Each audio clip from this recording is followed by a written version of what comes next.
January 29, 1945, 2:47 p.m., Holzheim, Belgium. First Sergeant Leonard Funk walks around the corner of a farmhouse and stops dead. 90 German soldiers are staring at him. Half of them are holding weapons. The other half are picking up rifles from a pile on the ground. 4 American GIs kneel in the snow with their hands behind their heads. These Germans were prisoners 20 minutes ago. 80 of them captured by Funk's company during the assault on this village. Guarded by 4 men, all that could be spared. Now they're free, armed and organizing to attack Company C from the rear. A German officer steps forward, shoves an MP-40 submachine gun into Funk's stomach, screams something in German. Funk doesn't speak German, neither do any of the Americans. The officer screams again, louder, face turning red. Funk looks at the 90 Germans, looks at his 4 disarmed soldiers, looks at the MP-40 pressed against his gut, and starts laughing. The German officer's face twists with confusion, then rage. He screams louder. Funk laughs harder. What happens next takes less than 60 seconds. 21 Germans will die. The rest will throw down their weapons and surrender. And Leonard Funk will earn the Medal of Honor for one of the most insane acts of combat in World War II, all because he couldn't stop laughing. Leonard Alfred Funk Jr. was born August 27, 1916, in Braddock Township, Pennsylvania, a steel town, smokestacks and foundries lining the Monongahela River, 8 miles east of Pittsburgh. Funk grew up fast, learned responsibility early. By the time he graduated high school in 1934, he'd already been taking care of his younger brother for years. The Great Depression was grinding through its 5th year. Jobs were scarce. College was a fantasy. June 1941, with war raging across Europe and Asia, Congress extends the draft. Funk's number comes up. He reports to the induction center in Willingsburg, Pennsylvania. He's 24 years old, 5'5" tall, 140 pounds. The Army physical examiner looks at him and probably thinks clerk duty. They're wrong. Funk volunteers for the paratroopers. In 1941, American airborne forces barely exist. The concept is new, jumping out of perfectly good aircraft to land behind enemy lines and fight surround it. It sounds like suicide to most soldiers. The volunteers are a different breed. They have to be. Airborne training is designed to break you. 5 weeks of running, jumping, climbing, falling. Brutal physical conditioning that washes out half the candidates. Then the jump towers. Then the aircraft. The first time you step out of a C-47 at 1,200 feet, everything in your body screams to grab the doorframe and hold on. The ground is a long way down. The wind tears at your face. Your parachute is just fabric and cord and faith. Funk earns his jump wings, gets assigned to Company C, 1st Battalion, 508th Parachute Infantry Regiment, Camp Blanding, Florida. The 508th ships to England in late 1943. They join the 72nd Airborne Division, the All-Americans, veterans of Sicily and Italy. These men have already jumped into combat. They've already killed and watched friends die. Funk is the new guy, 27 years old, ancient by paratrooper standards. Most of his squad mates are barely 20. But Funk has something they don't: maturity, steadiness, the kind of quiet competence that makes men follow you into hell. By D-Day, he's a squad leader. By Holzheim, he'll be acting company executive officer. First, though, he has to survive Normandy. June 6, 1944, 1:30 a.m., the C-47 Skytrain shudders as flak explodes around it. Funk is standing in the stick, the line of paratroopers waiting to jump. 60 pounds of equipment strapped to his body. M1A1 Thompson submachine gun, ammunition, grenades, rations, medical kit. The aircraft is at 400 feet, too low for a safe jump, but the pilots can't climb. German anti-aircraft fire is everywhere. Tracers arc through the darkness like angry fireflies. The men can hear fragments pinging off the fuselage. The Normandy invasion involves 13,000 paratroopers from the 82nd and 101st Airborne Divisions. They're supposed to land behind the beaches, secure bridges and crossroads, prevent German reinforcements from reaching the coast. Nothing goes to plan. The green light comes on. Funk jumps. The prop blast hits him like a truck. Then the chute deploys, and the world goes quiet. Below him, France, occupied France, enemy territory in every direction. The Normandy airborne operation is chaos from the first minute. German anti-aircraft fire has scattered the formations across 50 miles of French countryside. Paratroopers are landing in flooded fields and drowning under the weight of their equipment. Others come down in the middle of German camps and die before they can cut free from their harnesses. Funk lands hard. His ankle twists on impact, badly sprained, maybe fractured. The pain is immediate and intense. Every step will be agony for the next 2 weeks, but he can walk, he can fight, and that's all that matters. He gathers his chute, buries it, and starts moving. He's 40 miles from his drop zone, 40 miles of German-held territory, in the dark, alone. Within hours, he's collected a group of lost paratroopers, men from different units, different companies, different regiments, 18 of them eventually, all of them looking for leadership. Funk gives it to them. For 10 days, Funk leads this group through German-held territory, traveling at night, hiding by day, fighting when they have to. He insists on serving as lead scout despite his injured ankle, putting himself in the most dangerous position to protect his men. They link up with Allied forces on June 17th. Every single man survived, not one casualty. 10 days behind enemy lines, 40 miles of German-occupied France, and Leonard Funk brings them all home. The Silver Star, third highest decoration, plus a Bronze Star for meritorious service, plus his first Purple Heart. Funk is just getting started. September 17, 1944, Holland, Operation Martingarten, the largest airborne assault in history. 35,000 paratroopers dropping into the Netherlands to capture a series of bridges across the Rhine.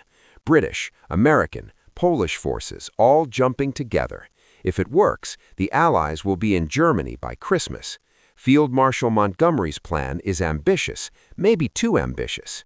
The paratroopers have to capture and hold 7 bridges across 64 miles of Dutch territory. Ground forces will race up a single highway to link up with them. Everything depends on speed, on surprise, on nothing going wrong. Everything goes wrong. The British 1st Airborne Division lands at Arnhem, the furthest bridge. They're surrounded by SS Panzer divisions that weren't supposed to be there. For 9 days, they fight and die in the streets. Only 2,000 of 10,000 make it out. The bridge too far enters military history as a cautionary tale. But Leonard Funk doesn't know about the big picture. He only knows his mission: support the landings, secure the drop zones, kill Germans. After touching down, his company secures their objective. Standard stuff. The 508th is operating near Nijmegen, helping to capture bridges that will allow ground forces to advance. Then Funk notices something that isn't part of the plan. 3 German 20mm flak Vierling anti-aircraft guns are firing at the incoming Allied gliders. The gliders carry reinforcements, jeeps, artillery pieces, ammunition, medical supplies. The gun position is dug in on high ground near Vauxhall, approximately 20 German soldiers manning the weapons and providing security. Sandbags. Funk has 3 men. Standard military doctrine says you need a 3-to-1 advantage to assault a prepared position. Funk has the opposite. He's outnumbered 7-to-1. He attacks anyway. Leading from the front, Funk and his 3-man patrol assault the German position. They kill the security detachment, storm the gun emplacements, neutralize all 3 weapons and their crews. 20 Germans, 3 Americans. The guns go silent. The gliders land safely. The Distinguished Service Cross, 2nd highest decoration for valor, 1 step below the Medal of Honor. Funk now has a Silver Star and a DSC. 2 of the rarest combat decorations in the American military. Most soldiers who earn even one are considered heroes for life. Funk still isn't done. December 16, 1944, the Germans launched their last desperate offensive.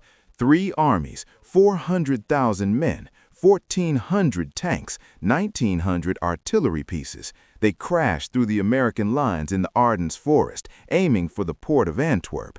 Hitler's plan is insane, but almost works. He's gambling everything on one massive attack.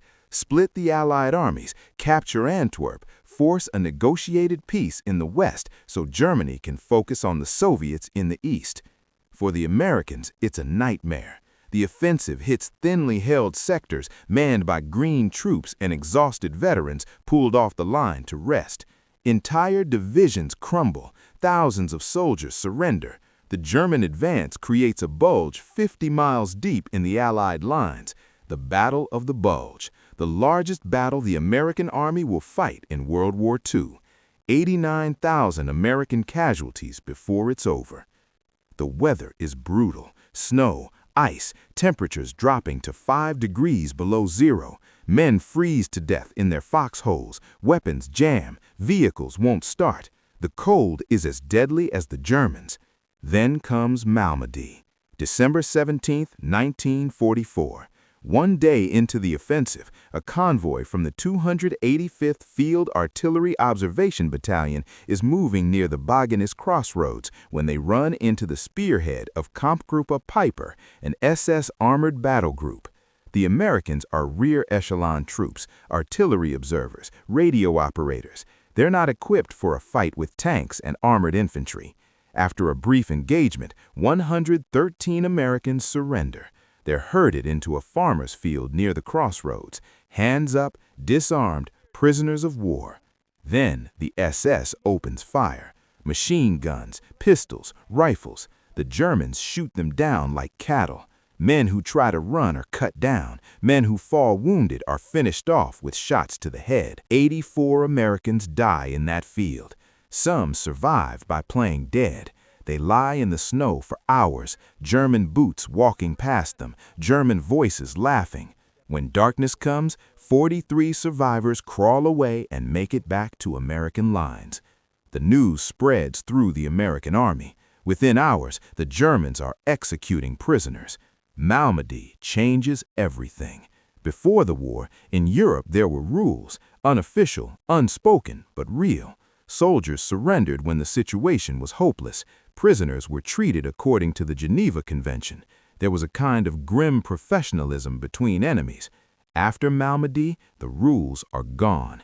American soldiers swear they'll never surrender to the SS.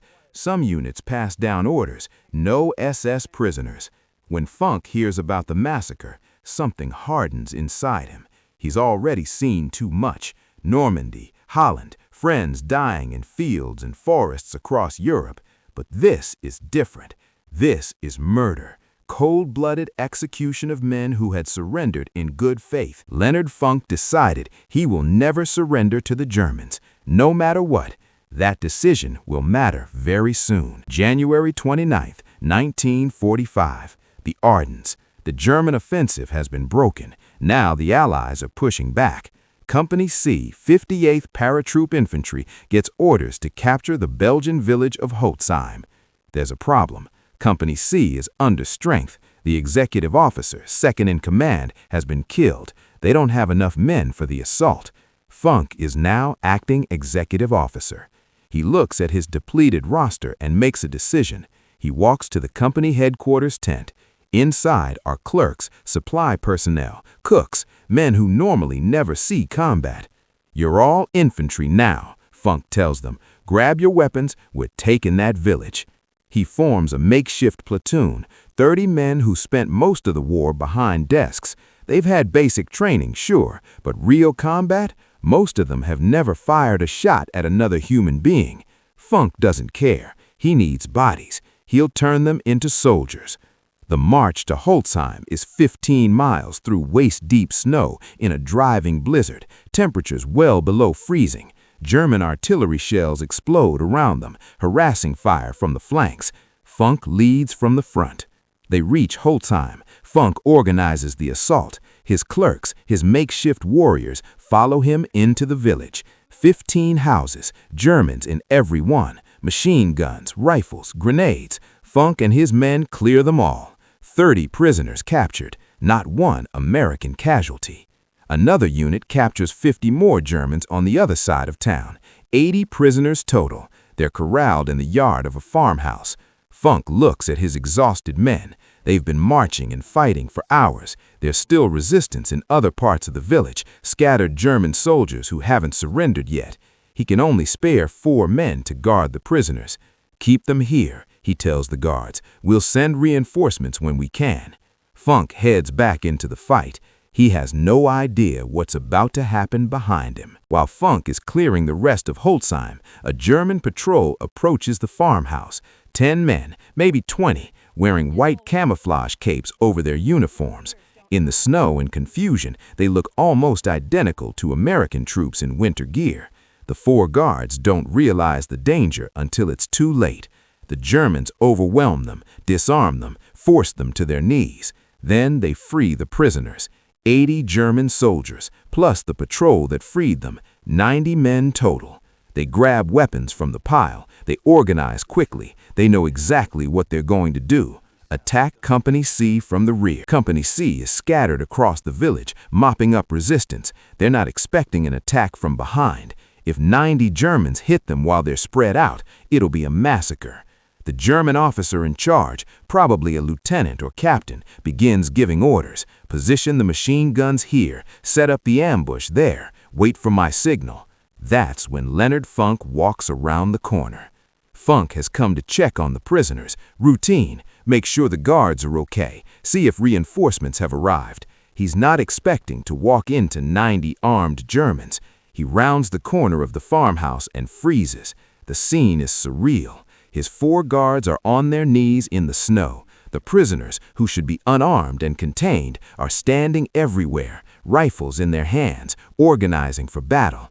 The German officer spots Funk immediately. The first sergeant stripes on his sleeve mark him as a leader, a prize. The officer strides forward, shoves his MP40 into Funk's stomach, screams a command in German, "Surrender, drop your weapon." Except Funk doesn't speak German. He has no idea what the officer is saying. The officer screams again, louder. His face is red, veins bulging in his neck. Funk looks around. 90 Germans, half of them armed, his 4 men disarmed and helpless. 1 other American soldier standing beside him, equally helpless. The mathematics of survival are 0. There is no scenario where Leonard Funk wins this fight. He's outnumbered 90 to 1. The sensible thing, the rational thing, is to surrender. But Funk remembers Normandy. 84 Americans murdered in a field, shot like animals, left to freeze in the snow. He's already decided he'll never surrender to the Germans. So instead of complying, Leonard Funk does something inexplicable. He starts laughing. Nobody knows exactly why Funk laughed. Maybe it was a ruse, a deliberate tactic to confuse the enemy and buy time. Maybe it was genuine amusement, the absurdity of the situation, an officer screaming in a language Funk couldn't understand, expecting compliance.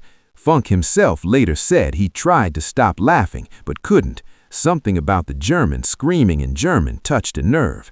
Whatever the reason, the effect is devastating. The German officer screams louder. Funk laughs harder. He bends over, shoulders shaking, calls out to his men, "I don't understand what he's saying." Some of the German soldiers start laughing too. The tension is bizarre. Their officer is turning purple with rage, and this American won't stop cackling.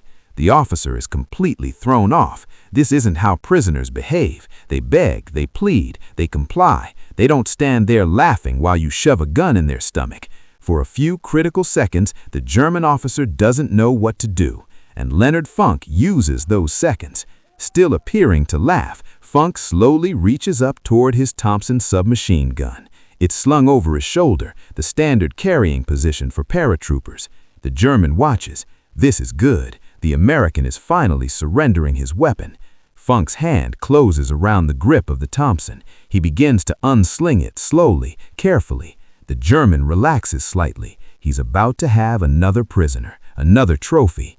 Then Funk moves in one motion, faster than... Bronze Star from Herodias Service, Purple Heart, 3 of them. He was wounded 3 separate times and kept fighting, plus the Croix de Guerre from France, the Order of Leopold from Belgium, the Military Order of William from the Netherlands, their equivalent of the Victoria Cross. Leonard Funk is the most decorated paratrooper of World War II. 5 foot 5 inches tall, 140 pounds, a former store clerk who became a legend. The war ends, Funk goes home. He doesn't write a book, doesn't do the lecture circuit, doesn't turn his Medal of Honor into a speaking career or a political platform. He doesn't cash in on his fame. He goes back to Pennsylvania and gets a job with the Veterans Administration, the VA, the massive bureaucracy responsible for taking care of America's former soldiers, helping other veterans navigate the paperwork, processing disability claims, cutting through red tape for men who'd given everything and now needed help getting what they were owed. The same kind of clerk work he did before the war, the same quiet, unglamorous, necessary work. For 27 years, Leonard Funk sits at a desk and helps veterans. He rises through the ranks, becomes division chief of the Pittsburgh Regional Office. Good salary, steady hours, a pension waiting at the end. His wife, Gertrude, sticks with him through all of it. They have 2 daughters. They live in McKeesport, Pennsylvania, a working-class neighborhood in a working-class town not far from where he grew up. The Medal of Honor hangs in a case somewhere. The Distinguished Service Cross, the Silver Star, all the foreign decorations from France and Belgium and the Netherlands. He never talks about them. When people ask about Holzheim, about the laughing, about the 90 Germans, he shrugs it off. Did what I had to do. That's it. That's all he ever says. November 20th, 1992, Braddock Hills, Pennsylvania. Leonard Alfred Funk Jr. dies of cancer. He's 76 years old. They bury him at Arlington National Cemetery, Section 35, grave 23734. Among the heroes of every American war. At the time of his death, he's the last surviving Medal of Honor recipient from the 82nd Airborne Division in World War II. A fitness center at Fort Bragg, now Fort Liberty, is named after him. A highway in Pennsylvania bears his name. A post office in McKeesport was dedicated to him in 2023. But most people have never heard of Leonard Funk. They know Audie Murphy. They know Alvin York, the famous Medal of Honor recipients. They don't know the short, quiet paratrooper who laughed at 90 Germans and killed 21 of them with a Tommy gun. Here's what the story of Leonard Funk tells us. War doesn't favor the big. It doesn't favor the strong. It doesn't favor the reckless or the fearless. War favors the ones who keep thinking when everyone else has stopped. At Holzheim, Leonard Funk had every reason to surrender. The math was impossible. 90 against 1, a gun in his stomach, his men already captured. Any rational person would have given up. But Funk wasn't thinking about the math. He was thinking about Malmedy, about 84 Americans murdered in a field, about what the Germans did to prisoners, and he was thinking about his men, the 4 guards on their knees, the soldiers scattered across the village who would be hit from behind if these Germans escaped. So he laughed, maybe as a tactic, maybe from stress, maybe because the whole thing struck him as absurd. And while the German officer was confused, while everyone was off balance, Leonard Funk made his move. 60 seconds later, he was standing in a field of bodies, alive when he should have been dead. There's a quote often attributed to President Truman about the Medal of Honor. "I would rather have this medal than be President of the United States." He said it to Leonard Funk. September 5th, 1945, the White House Rose Garden. Think about that. The most powerful man in the world, the man who had just ended World War II, the man who would reshape the entire global order, looking at a 5'5" former store clerk from Pennsylvania and saying, "I'd rather be you." Because what Truman understood, what everyone who reads the Medal of Honor citations understands, is that courage isn't about size or strength or training. Courage is what you do when there's a gun in your stomach, and 90 men want you dead. Subscribe for more history.